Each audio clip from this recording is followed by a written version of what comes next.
Yo, what's up guys? Welcome back to the Post Den Ligado ATP Sports. Well, ano lang po, no? Makikikomento lamang po tayo sa nangyari kaninang bakbakan. Kung saan, nako, ang ganda po, no? Yung laban po ng Macau Blackbirds at ito pong Meralco Bolts. At finally, yan na nga po, no? Si Justin Pinoy Brownlee. Nakita niyo po ba ang pasahan, yung teamwork ng mga imports po, no? Ang sarap po nilang panoorin. Okay? At yun nga po, panalo dyan ang Macau. Ang Macau tuloy, ang Meralco. Bagamat muntik na po silang masilat, okay? Muntik na, pero nagawa pa rin nilang nanalo. Okay? So, kitang-kita po dyan. Ay, mag-subscribe muna kayo, guys, no? Subscribe muna. Tumatagal tayo, eh. Road to 19,000, guys, and dos. Alright, so dito na tayo sa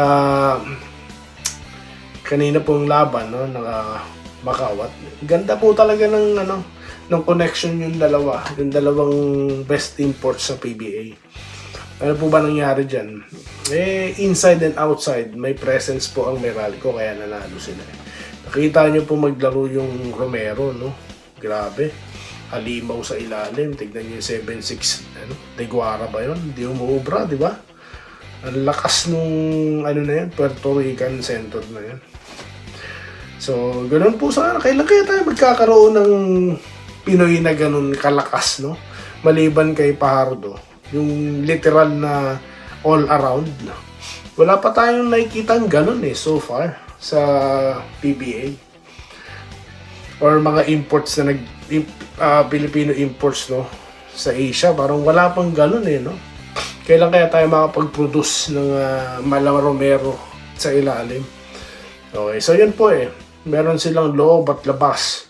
And of course, Justin Brownlee, nakita nyo naman talagang Brownlee pa din, wala pong pagbabago.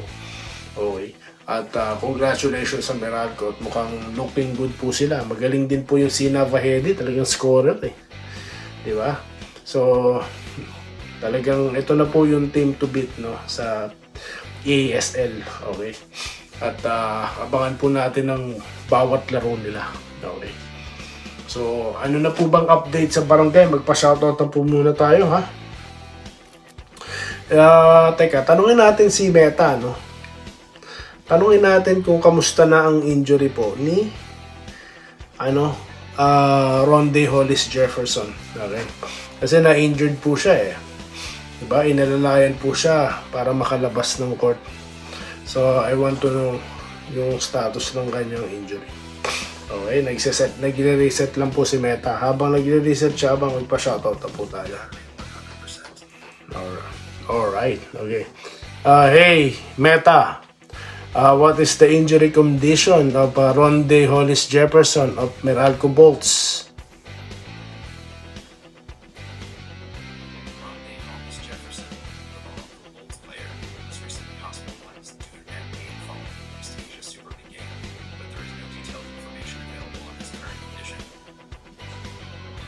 Ayan po guys, no? Wala pa po tayong update, okay, sa kondisyon po ni Ronde Hollis Jefferson. Okay, so shoutout na po muna tayo guys.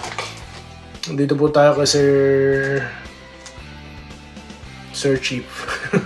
Alright, dito tayo kay Jose Marie Manzanilla. Boss, sana makuha ng Hinebra si Ramos. Nako po, kung magsunod-sunod kaya silang magpa-drop pick, no? Okay, hanggat alam nyo po, ganito yan hanggat may value pa po siya abroad, hindi pa po uwi yan, no? Pero bakit ko siya tinapik yan? Kasi nga po, nabanggit niya, di ba, na he's thinking na mag for good na rin, di ba, yung future niya, ganyan.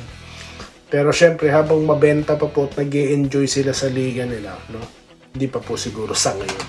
Pero who knows guys, who knows? Bakit naman yung Deliano, di po ba? Tsaka ibang mga PBA imports. Si Bolik, di ba?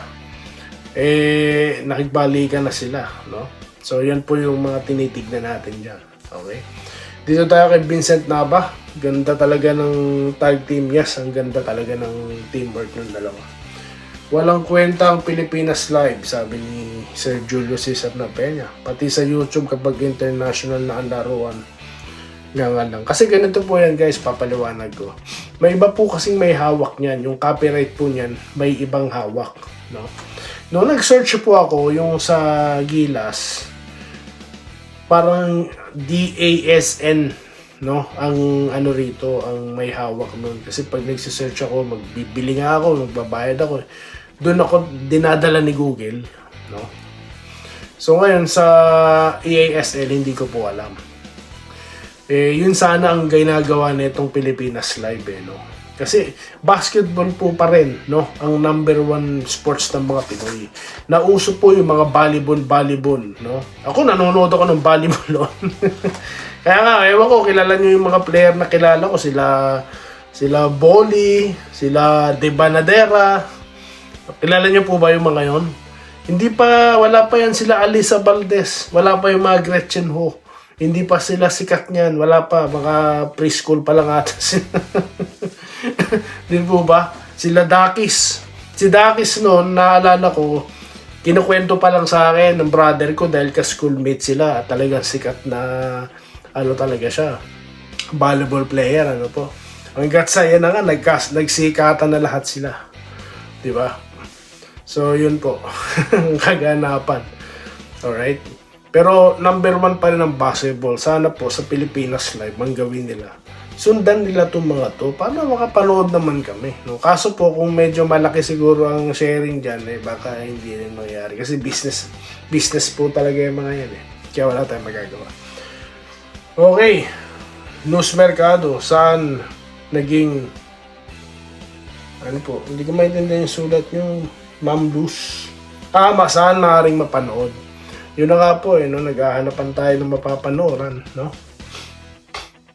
Erwin Versosa. Ito po, malabo po yung mapunta si Dwight Ramos Idol sa Ginebra. Alam mo kung bakit. Paano kung pumasok si Melora Brown sa PBA? Wala, mapupunta na yan sa ibang team. Di pa rin natin masasabi yan, sir. Di pa natin masabi. Malay nyo, pag nagsabay sila, halimbawa lang, nung pagpalagay natin, si Brown, si Phillips, yan nga, si Dwight, si Papa Dwight. Yung first round pick, secure na ng Ginebra Si Melora Brown yan. Assuming baka sabihin niya, nagpa-fake news ako.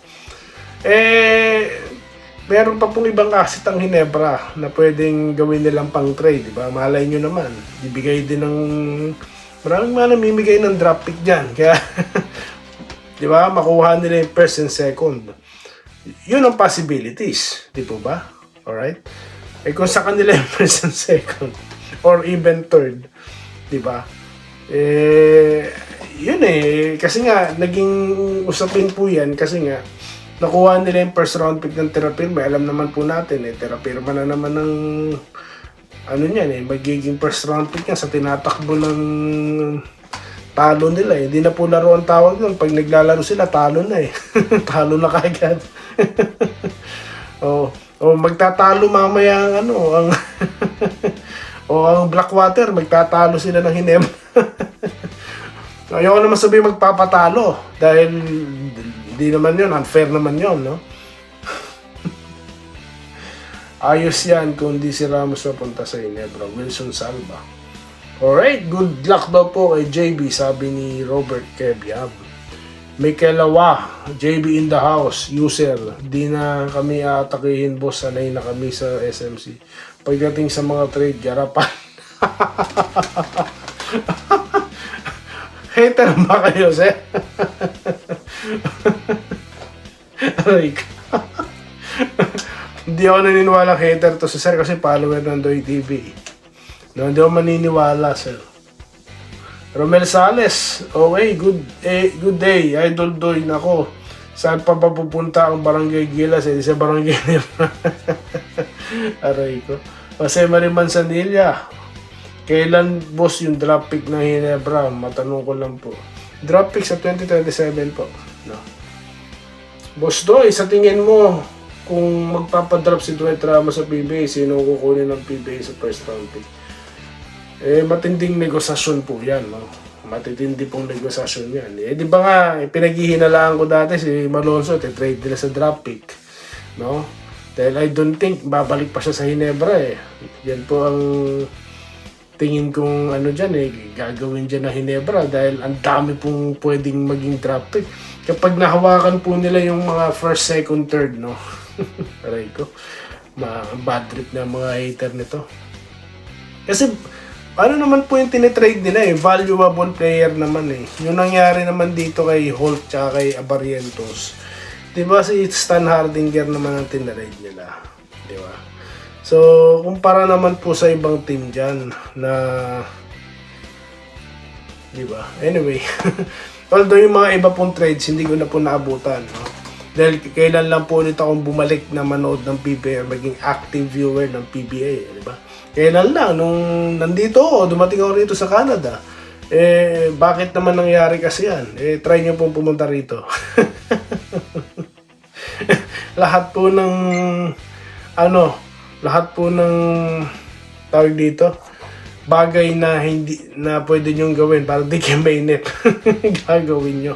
Kaya nga po yung vlog, yung dumating ako rito, hindi na ako nag-vlog Sa Singapore ako dati nagba-vlog No? Dito naisipan ko lang Teka nga, upo nga ako dito, magbi-video ko one time. No? That time, ang subscribers ni Doy TV nasa 1,000. 1,000! Tanong nyo kay Sir Archie Makirang. Tanong nyo sa kanya. Kila Lawrence Correg. Tanong nyo sa kanila. Tapos nagulat na lang ako, 18,000 na, magna 19,000. Simpleng usap-usap lang na ganito. Di po ba? Walang halong fake news, ha? Di ba? So, yun lamang po guys, magbabalik ako, magla-live po ako, no? Pag, baka maya-maya, bago kayo magtulog, magla-live ako, ha? Mag-usap-usap tayo. Wala kasi akong maisip na topic, Walang bagong, walang bagong, balita, no? Magkamustahan lamang tayo. Dito po sa ating channel, maraming salamat po sa inyo lahat. Mabuhay po kayo. Salamat po sa panonood. Subscribe na para sa mga susunod na basketball at boxing videos.